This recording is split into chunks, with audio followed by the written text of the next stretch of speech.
1.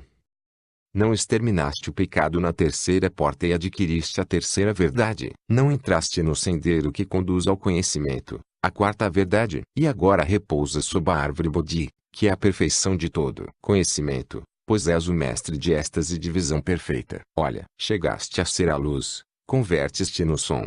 Tu és teu mestre e teu Deus. És tu mesmo, o objeto de tuas investigações, a incessante voz que ressoa através das eternidades, livre de mudança, isenta de pecado. Os 7 sons em 1. A voz do silêncio. Ontasat 118. A prática. O desejo de praticar. Muitos dos que se convertem em verdadeiros estudantes de teosofia e em trabalhadores ativos em nossa sociedade, desejam fazer algo mais que estudar teoricamente as verdades que ensinamos. Desejam conhecer a verdade por experiência pessoal e direito e estudar o ocultismo com o objetivo de adquirir sabedoria e poder, que sentem necessitar para poder ajudar aos demais eficaz e judiciosamente, em lugar de obrar às cegas e por acaso. O uso das carnes. Um dos grandes sábios alemães demonstrou que todo tipo de carne animal, seja qual for o modo de prepará-la, conserva sempre propriedades características do corpo de que tomou parte e que podem ser reconhecidas. Além disso, sabemos pelo gosto que tipo de carne estamos comendo. Nós vamos mais longe e provamos que quando a carne dos animais é assimilada como alimento pelo homem transmite, fisiologicamente, algumas das propriedades características do animal a que pertencia. Além disso, a ciência oculta ensina e prova a seus estudiosos, por demonstração ocular, fazendo ver que este efeito de animalização no homem é maior quando proveniente de carne dos animais maiores, menor se trata de aves, menor ainda quando oriunda de pescado e outros animais de sangue frio e mínimo quando come apenas vegetais. Deve-se comer diariamente para viver, e é por esta razão que aconselhamos aos estudantes realmente zelosos que tomem o alimento que tenha menor influência. 119. Sobre seu cérebro e seu corpo e cujo efeito de impedir e retrasar o desenvolvimento de sua intuição, faculdades internas e poderes seja o menor possível. Acreditamos, por exemplo, que muitas enfermidades e particularmente a grande predisposição para as mesmas que tanto tem sido observada em nossa época, são devidas ao uso da carne, em grande parte, e particularmente da carne em conserva. Mas seria muito extenso tratar a fundo da questão do vegetarianismo, a partir de seus méritos. Se devido a uma enfermidade ou largo costume um homem não pode privar-se de carne, que não se abstenha dela de modo algum. Não é um crime, apenas retardará seu progresso. Porque além de tudo, os atos e funções corporais têm muito menor importância que aquilo que o homem pensa e sente, que os desejos que animam sua mente, permitindo que lance raízes e se desenvolva. O vinho e o álcool são piores para o desenvolvimento moral e espiritual que a carne, porque o álcool, em todas as suas formas, tem uma influência direta marcada e muito deletéria na condição psíquica do homem. O uso do vinho e dos licores somente é inferior como destruidor dos poderes internos ao uso habitual do haxixe, do ópio e outras drogas do estilo. A educação. Consideremos esta questão da educação a partir de um amplo ponto de vista, e provarei que com muitas de vossas decantadas melhorias casuais dano e não. 120. Bem, as escolas para crianças pobres, ainda que muito menos úteis que deveriam ser, são boas comparadas com a corrupção que as rodeia e a que estão condenadas pela sociedade moderna. A infusão de um pouco de teosofia prática levaria a um alívio 100 vezes maior da vida das massas pobres sofredoras que toda essa inútil cultura. Reconheço completamente a grande vantagem que há para um menino criado nas ruas,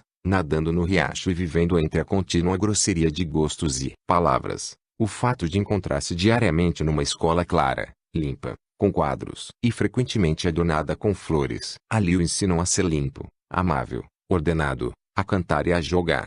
Tem brinquedos que despertam sua inteligência. Aprende a servir-se habilmente de suas mãos. Falam com ele com um sorriso em lugar de uma ameaça. Castigam ou premiam-no com benevolência em lugar de maldições. Tudo isto humaniza as crianças, ativa seus cérebros e torna-os suscetíveis às influências intelectuais e morais. As escolas não são o que poderiam e deveriam ser, porém comparadas com suas casas são paraísos e pouco a pouco deixam sentir sua ação neles. Se isto é certo em muitas escolas públicas, o sistema é pior que tudo quanto dele se possa dizer. Qual é o verdadeiro objetivo da educação moderna? Cultivar e desenvolver a mente no bom sentido.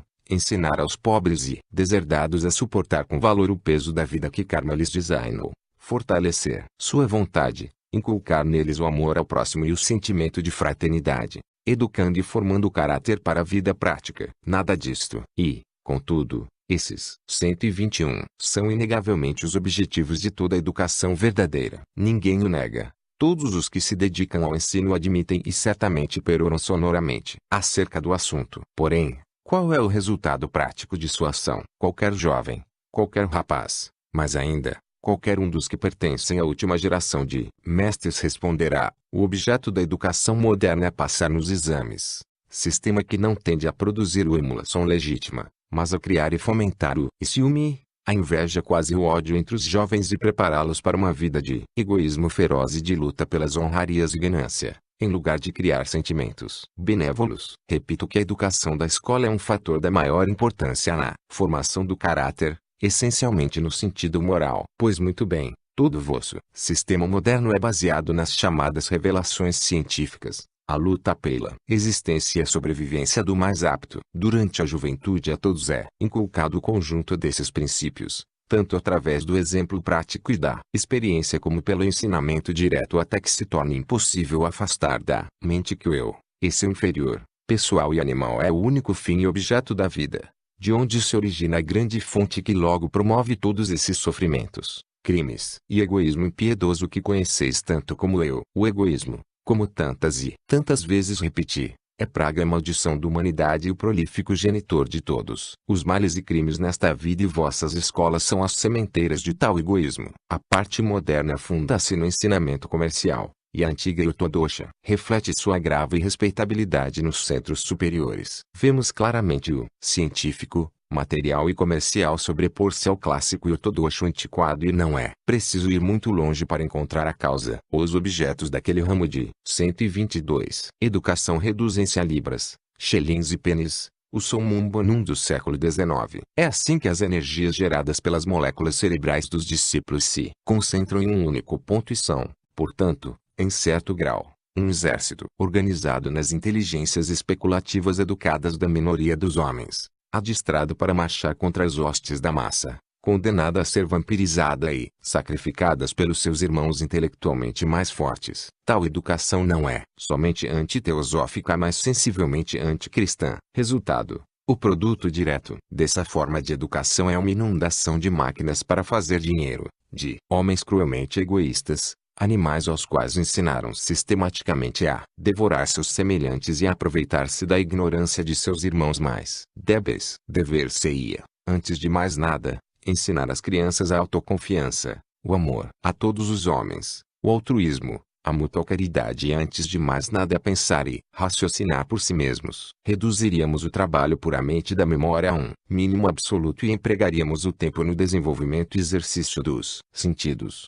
faculdades e capacidades latentes internas. Esforçar-nos-íamos em tratar cada criança como uma unidade e educá-la de modo que produzisse a manifestação mais harmoniosa e igual de suas potencialidades, para que suas aptidões naturais encontrassem seu completo e cabal desenvolvimento. Aspiraríamos a criar homens e mulheres livres, livres intelectualmente, livres moralmente, despreocupados sob todos os conceitos e, antes de tudo, anti-egoístas. E acreditamos que grande parte disso poderia ser conseguida, se não totalmente, com educação teosófica conveniente e verdadeira. 123. Teosofia e matrimônio. Um homem deve se casar ou permanecer solteiro. Isto depende da classe de homens a que nos refiramos. Se se trata daquele que se propõe a viver no mundo, daquele que, ainda que sendo um sincero teósofo, um trabalhador sincero de nossa causa, todavia ligado ao mundo por suas obrigações e desejos, daquele que, numa palavra, sente que não terminou para sempre com aquilo que os homens chamam de vida e só deseja uma coisa: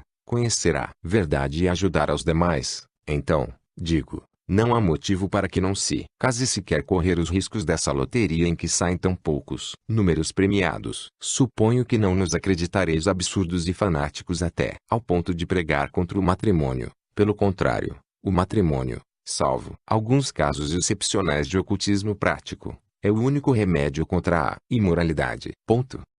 O homem pode servir a dois senhores? Não. Portanto, é impossível para ele dividir sua atenção entre o ocultismo e a mulher. Se intenta, não poderá, com certeza, fazer ambas coisas como se deve permite que eu vos recorde que o ocultismo prático é um estudo demasiado sério e perigoso para que seja empreendido por um homem se não trabalha com a maior seriedade e não está disposto a sacrificar tudo e a si mesmo para conseguir seu objetivo. Mas isto não é aplicável aos membros de nossa seção interna. Refiro-me, tão somente, àqueles que estão dispostos a caminhar pelo sendeiro do discipulado que conduz à meta mais elevada. Muitos daqueles que entram na nossa secção interna, se não todos, são apenas principiantes, que se preparam nesta vida para entrar realmente naquele sendeiro em vidas futuras. 124. Os irmãos menores. As pessoas que mimam e acariciam os animais domésticos lhes infundem alma até certo ponto e lhes apressam a evolução. Porém, em troca, tais pessoas absorvem a vitalidade e magnetismo de tais animais. Portanto,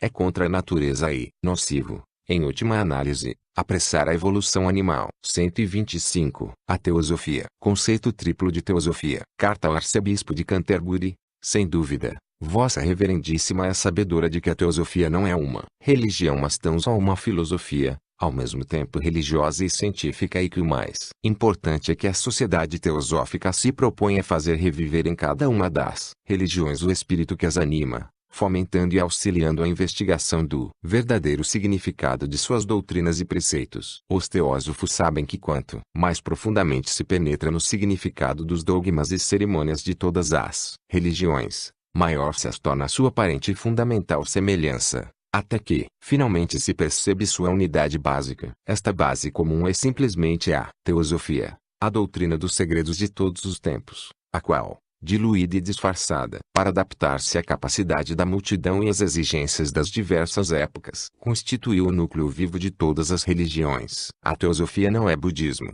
não, pois seria equivalente afirmar que todos os músicos são discípulos de Wagner. Alguns de nós são budistas, contudo, temos maior número entre nós de hindus e brahmanes que budistas e mais cristãos, americanos e europeus, que budistas convertidos. Nasceu o erro da má interpretação do verdadeiro sentido do título da excelente obra de Sinnett, O Budismo Esotérico, devendo ter sido a palavra 126. Budismo escrita com um único D em lugar de dois, porque nesse caso a palavra teria expressado a ideia do autor, ou seja, sabedoria, Bora, Bodhi, inteligência, sabedoria, em lugar de com os dois D que significam filosofia religiosa de Buda ou Gautama. A teosofia, como já foi dito, é a religião da sabedoria. 16. Buda significa o iluminado de Buda, o conhecimento, sabedoria. Esta se arraigou e difundiu nas doutrinas esotéricas que Gautama ensinou a seus aratis. 17. Escolhidos. Suas doutrinas esotéricas eram simplesmente a Gupta Vidya, ciência ou conhecimento secreto, dos antigos brahmanes, cuja chave foi completamente perdida pelos seus sucessores modernos, com raras exceções, e essa vidya passou ao domínio do que se conhece como doutrina interior, secreta, da escola Mahayana, do budismo do norte. A ética teosófica é semelhante àquela ensinada por Buda, porque aquela ética é a alma da religião da sabedoria e foi em outros tempos propriedade comum dos iniciados de todas as nações. Porém Buda foi o primeiro a fundir essa ética sublime com seus ensinamentos públicos e a fazer dela a base e a própria ciência de seu sistema público. Nisso é que reside a imensa diferença que existe entre o budismo esotérico e as demais religiões. Porque, embora em algumas destas o rito e o dogma ocupem por vezes o primeiro e proeminente lugar, a ética sempre foi o principal no budismo. Isto explica a semelhança, a quase identidade, que existe entre a ética da teosofia e a da religião de Buda. 16. Deixamos de escrever constantemente budismo, por razões meramente ortográficas e pelo fato da distinção de sentido ser evidente. NT. 17. Arati, homem emancipado do renascimento, por extensão. Perfeito. NT. 127. Existe uma distinção muito grande entre a teosofia e o budismo esotérico e esta é estabelecida, representando-se o último pela Igreja do Sul, por a existência de qualquer deidade é negada, b. Uma vida consciente post-mortem é negada e até mesmo uma individualidade consciente que sobreviva ao homem, tal é, pelo menos, a doutrina da seita e siamesa considerada atualmente como a forma mais pura do budismo esotérico. Por esta razão é que nos referimos exclusivamente aos ensinamentos públicos de Buda e mais adiante explicitarei o motivo dessa reticência. Porém as escolas da Igreja Budista do Norte, estabelecidas naqueles países para onde se retiraram os aratos iniciados depois da morte do mestre, ensinam tudo o que se conhece hoje em dia com o nome de doutrinas teosóficas, porque formam parte da ciência dos iniciados, provando desta forma que a verdade foi sacrificada em favor da letra morta pela ortodoxia demasiado zelosa do budismo do sul. Ainda na letra morta,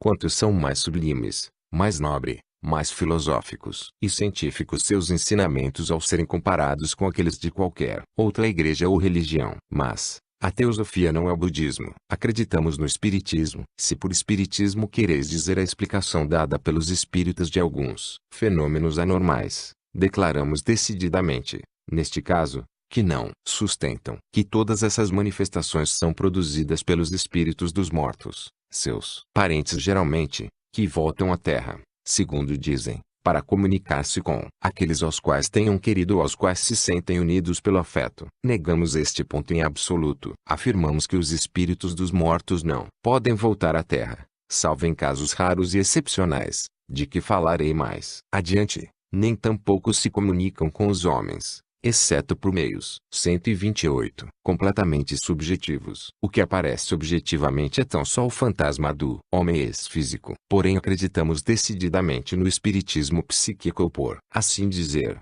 espiritual. Não são as causas de tais manifestações tão simples como creem os espíritas. Antes de mais nada, o Deus ex-machina das chamadas materializações é geralmente o corpo astral ou duplo do médium, ou de outras pessoas presentes. Esse corpo astral é também o produtor ou força ativa nas manifestações de escritura sobre barro, como as de Davenport. Afirmamos que, sendo a centelha divina no homem unidêntica em sua essência com o espírito universal, nosso eu espiritual é praticamente eminiscente, mas devido aos obstáculos da matéria não pode manifestar seu saber. Quanto mais desaparecem esses obstáculos, em outras palavras, quanto mais se paralisa o corpo físico relativamente à sua atitude e consciência, próprias e independentes, como em estado de sono profundo, êxtase, ou também de enfermidade, mais perfeita será a manifestação do eu interior neste plano. Essa é nossa explicação acerca desses fenômenos de uma ordem de elevação verdadeiramente assombrosa, em que se mostra um saber e uma inteligência inegáveis. Relativamente às manifestações de ordem inferior, como os fenômenos físicos, as vulgaridades e dolos do conhecido espírito, necessitaríamos, para explicar somente as nossas mais importantes doutrinas acerca do assunto, mais espaço e tempo do que o que podemos dedicar ao assunto. Não é desejo nosso interferir nas crenças dos espíritas, como também nas outras crenças. O onus probandi deve recair nos que acreditam nos espíritos e, atualmente, nos diretores e mais inteligentes e instruídos entre os espíritas. Ainda, 129, que convencidos de que as manifestações mais elevadas têm por causa as almas desencarnadas, são os primeiros a confessar que nem todos os fenômenos são produzidos por espíritos. Chegaram gradualmente a reconhecer toda a verdade. Entretanto, não temos o direito nem o desejo de convertê-los em nossas opiniões, tanto menos que, nos casos de manifestações puramente psíquicas e espirituais, acreditamos numa comunicação mútua do espírito do homem vivo com o de pessoas desencarnadas. Desde o primeiro dia de existência da sociedade, enquanto se soube que a Sociedade Teosófica como corporação não acreditava nas comunicações com os espíritos de mortos, mas que olhava os chamados espíritos como reflexos astrais de personalidades desencarnadas, formas, etc. Na sua maior parte, os espíritas conceberam um ódio violento contra nós, e particularmente contra os fundadores. Os espíritos teosóficos, os elementais na revista Lúcifer, os teósofos acreditam nos espíritos tanto quanto os espiritistas, porém, acreditam que são tão diferentes em suas variedades como as tribos aladas no ar. Ponto. A única diferença entre os espíritos de outras sociedades, seitas ou instituições e os nossos reside em seus nomes e nas assunções dogmáticas relativamente à sua natureza. Aqueles a quem os milhões de espíritas chamam de espíritos dos mortos, nos quais a Igreja Romana vê os demônios de Satanás, não vemos uma coisa nem 130 outra. Damos a eles o nome de Dianchoanes, Deves, Pitris elementais superiores e inferiores, e os conhecemos como os deuses dos gentios, por vezes imperfeitos, nunca santos. Cada ordem tem seu lugar, seu nome, suas funções, que a natureza designou, e cada morte é o complemento e a coroação de sua própria esfera particular. Da mesma forma que o homem é o complemento e a coroação de seu globo, de onde se deduz que seja uma necessidade natural e lógica no cosmos. Teosofia e ocultismo. Um homem pode ser um teósofo, dentro ou fora da sociedade, sem ser de modo algum ocultista. Mas ninguém pode ser um verdadeiro ocultista sem ser teósofo em toda extensão da palavra. De outro modo é simplesmente um mago negro, consciente ou inconscientemente. Já disse que um verdadeiro teósofo deve praticar o ideal moral mais elevado. Deve esforçar-se em conhecer a unidade com a humanidade e trabalhar incessantemente para os demais. Bem, se um ocultista não leva isso a cabo, trabalhará de forma egoística para seu benefício pessoal e acabará se convertendo em inimigo do mundo e de todos que o rodeiam, muito mais temível que o simples mortal, se adquiriam maiores poderes práticos que os demais homens. Isto é evidente. As ciências ocultas não são aquelas ciências imaginárias da Idade Média, que tratavam da suposta ação ou influência de qualidades ocultas ou poderes sobrenaturais, como a alquimia, a magia, a necromancia e a astrologia. Segundo, nulas descrevem as enciclopédias, porque são ciências reais, verdadeiras e muito perigosas. Ensinam a força e a influência secretas das coisas da natureza. 131. Desenvolvendo e cultivando os poderes ocultos latentes no homem,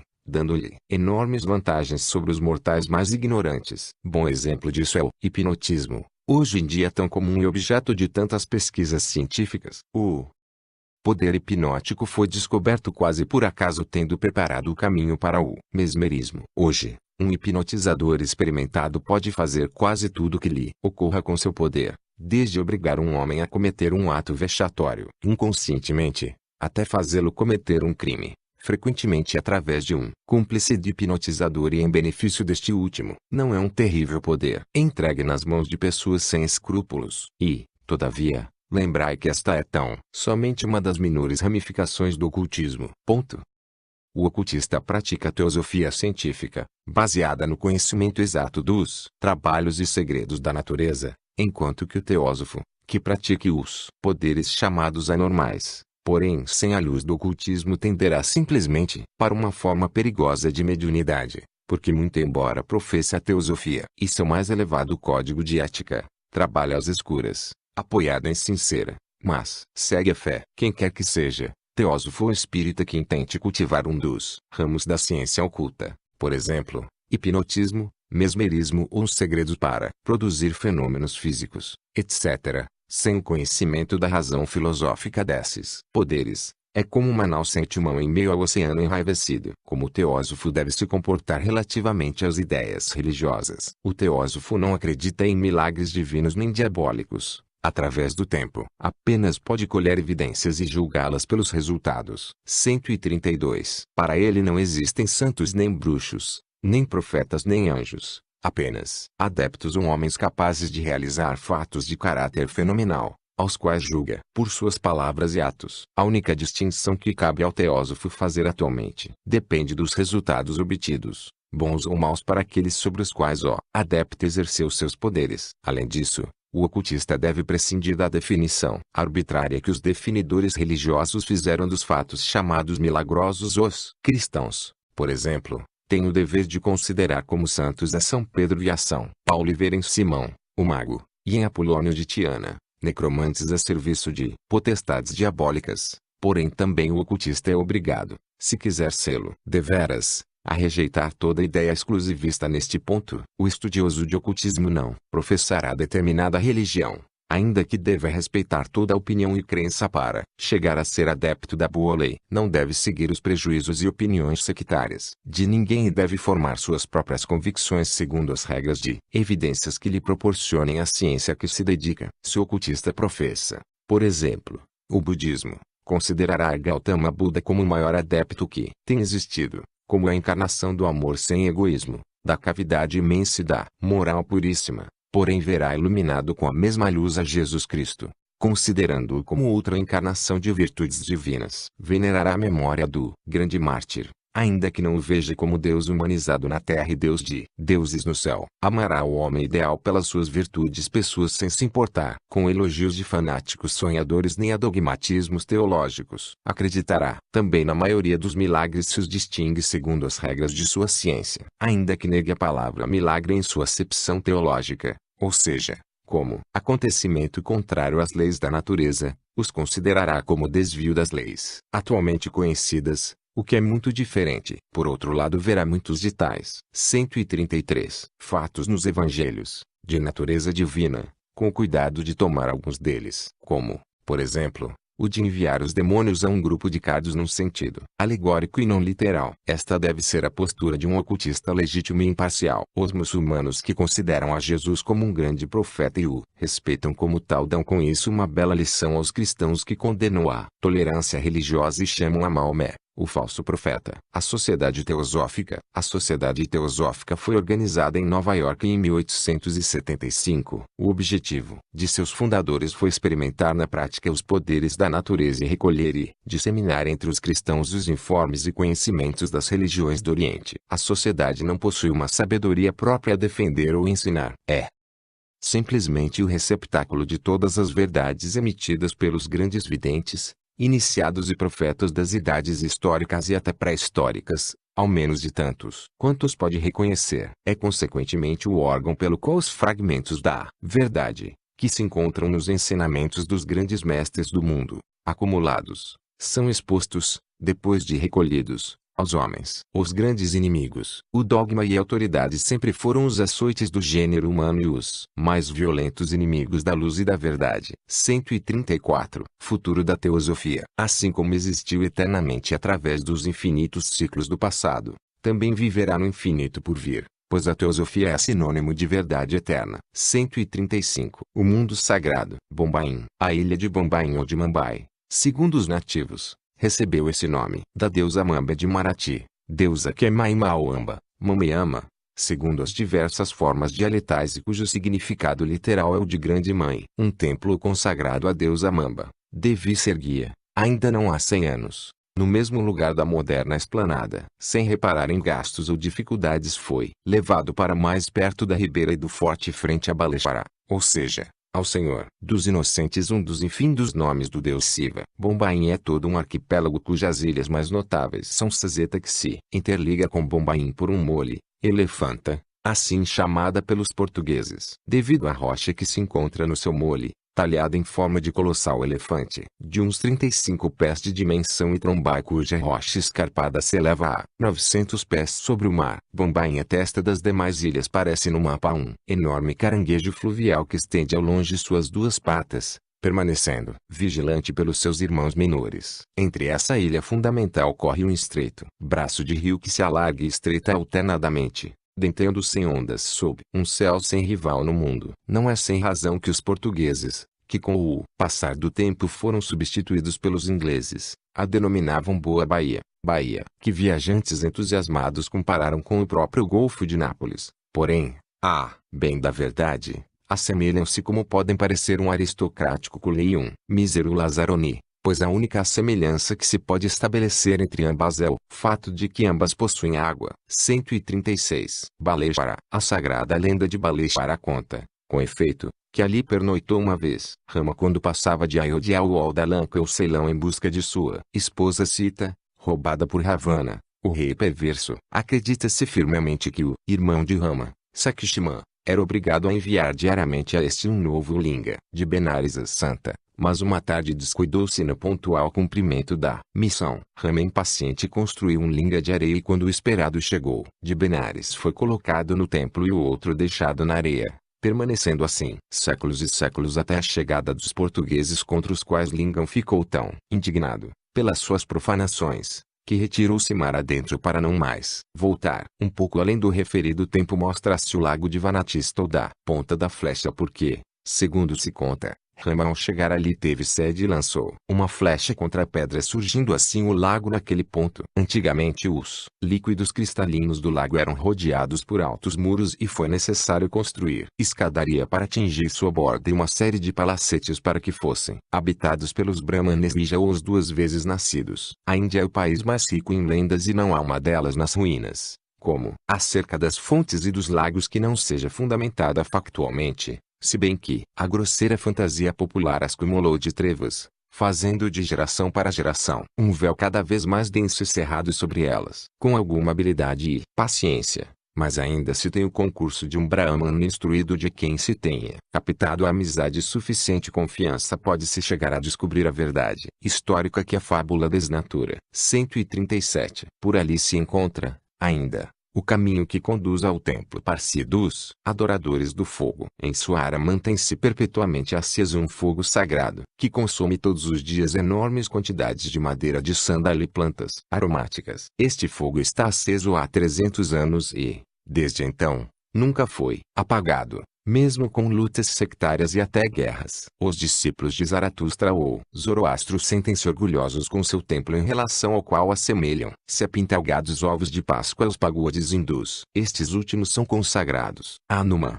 o deus macaco, fiel aliado de Rama, e também a Ganesha, o deus da sabedoria oculta, ou ainda um dos deuses Devas. São vistos em cada rua com suas fileiras duplas de figueiras ou ficus religiosa, de vários séculos de idade, árvores de que nenhum templo pode carecer posto que são a morada dos elementais e outras almas pecadoras. A Índia se oculta. Muitos da sociedade teosófica visitaram a Índia. Muitos nasceram na Índia e presenciaram as bruxarias dos brahmanes e dos fundadores daquele agrupamento, e convencidos de que muito crassa é a ignorância moderna relativamente ao homem espiritual, esperavam que se aplicasse aos problemas metafísicos o método comparativo que tão bons frutos deu a Cuvier em anatomia. Com isso, os métodos indutivo e dedutivo empregados no Ocidente passariam das regiões físicas ao genuíno mundo da psique. De outra forma, diziam, a psicologia permanecerá imóvel e até se constituirá num obstáculo para os outros ramos das ciências da natureza. E não faltaram ocasiões em que a fisiologia ocidental preparou armadilhas e caçou nos campos dos conhecimentos puramente abstratos e metafísicos,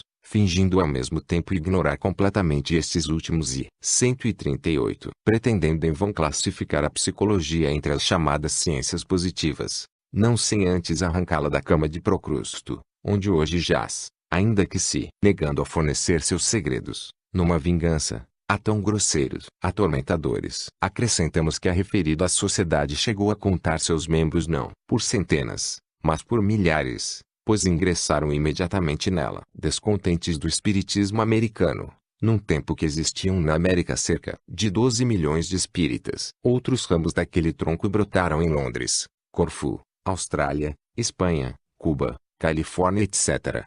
E em todos os lugares se faziam novos experimentos. Afirmava-se a crença de que os fenômenos em questão não eram causados somente pelos espíritos. Depois outros ramos foram fundados na Índia e Ceilão. Os membros budistas e brahmanes chegaram a ser mais numerosos que os europeus. Formou-se uma liga internacional e agregou-se ao nome da sociedade o subtítulo de A Fraternidade Humana. Depois de cordial e ativa correspondência entre a Sociedade Teosófica e a Arya Samaj, fundada pelo Swami Dayanand, fundiram-se ambas associações e então o Conselho Supremo do Ramo de Nova York decidiu enviar uma delegação especial à Índia para estudar o terreno da antiquíssima língua em que foram escritos os Vedas e relativamente aos manuscritos e fenomenologia do Yoga. No dia 17 de dezembro de 1878, a delegação composta de 2 secretários e 2 membros do Conselho da Sociedade Teosófica saiu de Nova York, detendo-se uns dias em Londres e prosseguiu para Bombaim, onde desembarcou em fevereiro de 1879. 139. A simbologia hindu. Nenhum país da antiguidade, nem mesmo o Egito dos faraós traduziu como a Índia os ideais do espírito em formas objetivas com melhor mão gráfica e maestria artística. Todo o panteísmo dos vedantistas é resumido no símbolo bissexual da deusa Ardhanari, rodeada pelo duplo triângulo ou célio de Salomão, denominado na Índia o signo de Vishnu. Jazem a seus pés um leão, um touro e uma águia. Nas suas mãos brilha a lua cheia que reluz na água a seus pés. Os vedantistas ensinaram, com efeito, durante milhares de anos aquilo que alguns filósofos alemães só começaram a ensinar no final do século XVIII e princípios do XIX, ou seja, que todas as coisas do mundo objetivo, da mesma forma que esse mundo, são mera ilusão, pura maya, fantasmas imprecisos criados pela nossa imaginação, porém tão desprovidos de realidade quanto o reflexo do luar nas águas. O mundo fenomenal, do mesmo modo que nossas ideias acerca de nosso verdadeiro são apenas um reflexo, uma sombra de coisas mais excelsas. Por isso o verdadeiro sábio jamais se deixa enganar por essas aparências ilusórias. Sabe melhor que ninguém que nenhum homem alcançará o verdadeiro conhecimento, nem se identificará com seu supremo ego, a menos que seus elementos personativos inferiores se submerjam no grande todo, convertendo-se num grande Brahma, universal, infinito. Eis porque olham o nascimento, a vida, e a morte como algo simplesmente imaginário. Em termos gerais, a filosofia hindu, ramificada como está numa grande quantidade de ensinamentos metafísicos, possui, quando não se afasta dos cânones ontológicos de sua tradição, uma lógica tão rígida, tão acabada e uma psicologia tão maravilhosamente perfeita e refinada que mereceria figurar à frente de todas as 140 escolas modernas e antigas, idealistas ou positivistas e até eclipsá-las. O positivismo, de Lewis Carroll, os pelos de qualquer teólogo de Oxford, é um jogo de crianças. Quando comparado com a escola atomística de Vaisheshika, com seu mundo, semelhante a um tabuleiro de xadrez, em 6 categorias de átomos eternos, 9 substâncias, 24 qualidades e 5 emoções. Por incríveis que possam ser estas ideias abstratas, idealistas, panteístas ou materialistas em símbolos adequados e categóricos à Índia, não obstante, conseguiu encerrá-las. Enquadrou-a todas e as imortalizou em seus feios ídolos de 4 faces, na complicada planta geométrica de seus templos e até em estranhas linhas e manchas coloridas das frontes de seus sectários. As covas de Kali. Sobre a entrada principal do hipogeu há uma galeria que recorda o coro de catedrais. Além desta entrada, outras 2 laterais conduzem às naves e sobre a galeria se abre uma claraboia única, em forma de ferradura para que a luz caia diretamente sobre a dagopa ou altar, ainda que o bosque de colunas se torne cada vez mais obscuro à medida que se afasta do altar. Assim, graças a essa disposição, o visitante que penetra pelo pórtico vê o altar resplandecente de luz, enquanto que, ao seu redor tudo é densa treva que o profano não poderia pisar. Uma das esculturas da Dagopia, donde os rajas sacerdotes costumavam pronunciar suas sentenças, chama-se Dharmahubra de Dharma, o menos hindu. Acima do templo correm até 2 fileiras de grandes arcadas, em cada uma das quais existem grandes peristilos formados por grandes colunas esculpidas e por elas atingem-se 141 vários corredores, muito largos por vezes, e as celas espaçosas que aparecem como cortadas e obstruídas por um muro sólido, sem passagem possível para prosseguir. Figura 3. Sala de Chaitya em Kali. Os responsáveis pelo templo, portanto, ou perderam o segredo de cavidades mais profundas ou as ocultam cuidadosamente dos europeus. Antiguidade indiscutível. O templo de Kali, por outro lado, está coalhado de inábeis trabalhos de pedra. E os brahmanes asseguram que este recinto sagrado não estaria tão abandonado se os homens, tanto das gerações passadas,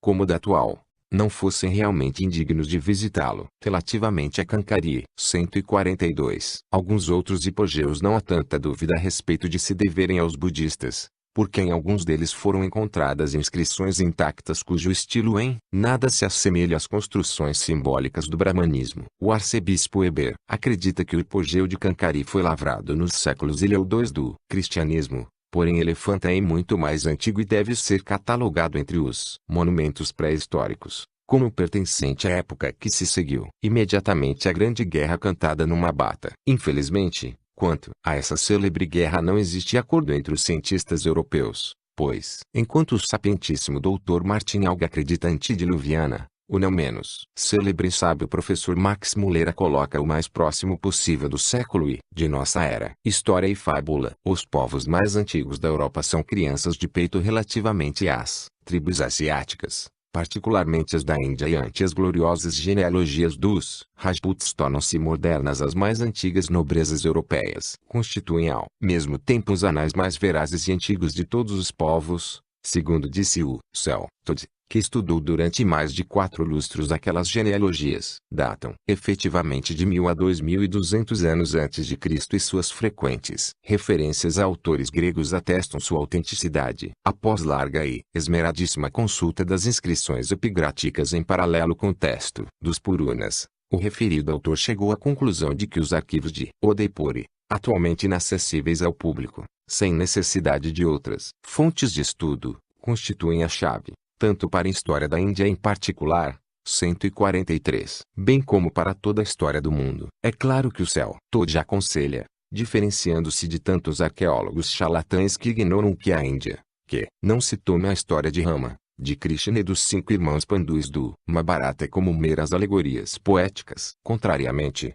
aqueles que meditarem atentamente acerca dessas pretensas lendas se convencerá de que suas fábulas são tão somente vivas recordações históricas, já que são comprovadas pelos descendentes desses heróis, suas tribos, cidades antigas e suas moedas. Ninguém pode se aventurar a julgar, em definitivo, sem ter consultado as inscrições das colunas de Purari, de Mevar, e de Indrapresta, aquelas das rochas de Junagadh, Bijoli, Aravuri e outros templos, antiquíssimos, dos jainistas, espalhados pela Índia e onde aparecem epigrafias em língua atualmente completamente desconhecida e em comparação com a qual são jogos de crianças os hieróglifos egípcios. Voltaremos a ver a Índia. A Índia moderna não é nenhuma pálida sombra do que foi na época anterior a Cristo, nem sequer no Hindustão dos tempos de Akbar, Aurangzeb e Shah Jahan. As vizinhanças das povoações arrasadas pelas guerras e aldeias aniquiladas parecem semadas de excrescências vermelhas e redondas como sangrentas lágrimas petrificadas. Ao se aproximar de alguma potena de fortaleza antiga não se pisa sobre guias naturais mas sobre fragmentos dispersos de granito antigo,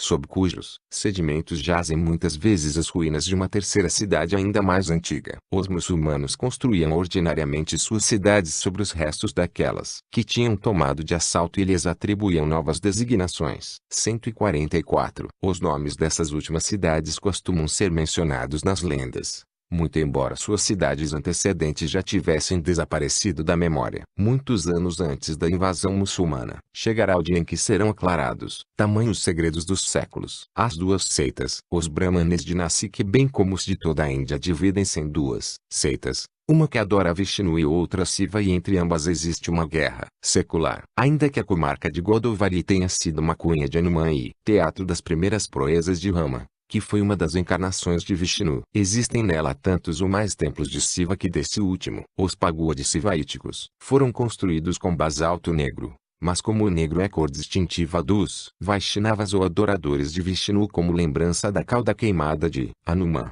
disso surgem pomos da discórdia pelo fato destes sustentarem que os Shivaitas não têm direito de empregar essa cor em seus pagodes. Infinitos foram os pleitos que os ingleses tiveram que executar desde seu primeiro dia de domínio entre as duas seitas e graças a essa fatídica cauda toda essa sentença era apelada de um tribunal para outro como se fosse por si só um verdadeiro deus ex machina dos Brahmanes de Nasik tem se preenchido a respeito desse apêndice mais resmas de papel que na querela celebérrima do ganso sagrado de Ivan Ivanitch e Ivan Nikiforich russos e se derramaram mais tinta e bilis que o lodo existente em Mirgorod desde a criação do universo. O porco que decide a famosa querela de Gogol teria sido uma inapreciável felicidade para Nasik ao acabar com sua eterna disputa. Além disso, se tal porco viesse da Rússia nada poderia fazer, pois assim, 145, que chegasse seria detido como espião russo. Em Nasik se mostra ao viajante o banho de ramo e as cinzas dos Brahmanes verdadeiramente piedosos são trazidas aqui dos lugares mais remotos para serem arrojadas no Godavari para que se mesclam eternamente com as águas do sagrado Ganges. Num certo manuscrito de um dos generais de Rama, que não se sabe por que não é mencionado no Ramayana, indica o rio Godavari como fronteira entre Ayodhya e Udi, o império de Rama e Lanka ou Ceilão, o império de Ravana. Foi ali, efetivamente, segundo canta o Ramayana, o lugar preciso onde Rama, caçador, viu um formoso antílope com cuja pele tratou de mimar a Sita, sua esposa, porém ao perseguir o ágil quadrúpede, violou a fronteira e penetrou indevidamente no território de seu vizinho. Os templos sepultados. Não deixa de ser muito estranho o fato de serem todos os hipogeus da Índia, localizados sob rochas ou montanhas cônicas, como se seus construtores tivessem procurado intencionalmente tais pirâmides naturais. Tal peculiaridade que tive a chance de observar em Cali a exclusividade da Índia. Trata-se de uma mera coincidência ou isso obedece a uma exigência arquitetônica do passado remoto. Supondo-se que isso seja verdadeiro, quem são os imitadores? Os construtores de pirâmides do Egito ou os arquitetos dos hipogeus hindustânicos. Da mesma forma que nos hipogeus e nas covas tudo parece submetido a mais rigorosa exatidão geométrica. Em todos os casos as entradas são abertas na base, porém sempre a certa altura relativamente ao exterior. Por outro lado, ninguém ignora que não é a natureza que copia a arte, mas esta sim é que trata de copiar de um modo ou de outro que nos mostra a natureza e se encontradas semelhanças entre os 146 simbolismos da Índia e do Egito e mostradas como não casuais. Dever-se-á reconhecer que são demasiado chocantes pelo extraordinário. É indubitável que o Egito tenha tomado infinitas coisas da Índia e os poucos fatos referentes aos antigos faraós que puderam ser descobertos pela nossa ciência, longe de contradizerem tal teoria, proclamam que a Índia foi a raiz da raça egípcia. Na remota antiguidade, Kaluka, Bhatt escreveu com efeito, durante o reinado de Visvamitra, primeiro rei da estirpe de Somavansha, depois de 5 dias de sangrenta batalha, Manu, Vena, o herdeiro de tantos reis gloriosos, foi abandonado pelos brahmanes e teve que emigrar com seu povo atravessando a Ária e Parria para chegar finalmente a Masra. É conveniente não esquecer que Ária é a Pérsia ou Ira e que Barria é o nome mais antigo da Arábia, enquanto que Marra é um dos nomes primitivos do Cairo, desfigurado pelos muçulmanos para Misra-o-Mus, Império do Rito. Como europeu pode conceber um país em que as ações mais ínfimas da vida diária estão sujeitas a um rito religioso e que não possam ser executadas sem a presença de um minucioso e rotineiro programa? Pois tal país é a Índia. Nestes mais solenes momentos da vida, tais como o nascimento, a puberdade, o matrimônio, a paternidade, a velhice, a morte e além disso os mistérios mais correntes da vida, tais como as abluções matinais, o vestir-se, o comer e tudo o que se segue, desde o primeiro vagido da criatura até que exale o último suspiro deve ser executado segundo o mais estrito ritual bramânico, sob a pena de expulsão da casta sacerdotal. Os brahmanes são como músicos de uma orquestra em que cada instrumento representasse uma das diferentes seitas, 147, existentes no país. Os instrumentos poderão variar no timbre ou na natureza, porém, obedecerão cegamente a uma só batuta, que é a lei ou código de Manu seguida por todos os brahmanes, qualquer que seja o modo que sua respectiva seita tenha de interpretar os livros sagrados e por mais hostis que sejam entre si ao enaltecer suas divindades particulares. Esse código é portanto o ponto central ao qual convergem todos eles como se tivessem uma única mente desgraçado daquele que com a menor nota interrompa o sinfônico acorde, porque os anciãos, conselheiros vitalícios da casta e das subcastas que existem em número indefinido são mais que governantes severos, são inexoráveis. Contra a palavra destes homens não há apelação e a expulsão de um indivíduo da casta brahmânica é uma verdadeira calamidade com funestas consequências. Ante a rígida solidariedade da casta, o excomungado é olhado como um leproso, cujo simples contato é mortal. Tamanha solidariedade somente pode ser comparada àquela existente entre os discípulos de Loyola. Indivíduos de duas castas distintas, por muito unidos que estejam por amizades ou respeito, não podem casar-se entre si, nem comer juntos, nem aceitar reciprocamente nenhum vaso d'água ou oferecer-se um lugar. Imaginai quais não serão as restrições impostas ao excomungado. O desgraçado deve morrer para todo mundo, inclusive para seus familiares, e se pai, esposa, filhos são obrigados a voltarem-lhe as costas sob pena de excomunhão, nem esperança de casamento, devem ter seus filhos e filhas por mais inocentes que estejam do pecado de seu pai. O hindu deve desaparecer absolutamente desde o instante em que é excomungado. Não pode beber do poço da família nem receber alimento de seu pai, nem de sua mãe. Nenhum da casta pode vender-lhe alimentos nem prepará-los e morrerá de fome ou adquiri-los a dos proscritos ou dos europeus, aumentando ainda mais sua contaminação. O poder bramânico quando chegou ao apogeu até si, 148, atiçava contra o excomungado as pessoas que quisessem enganá-lo,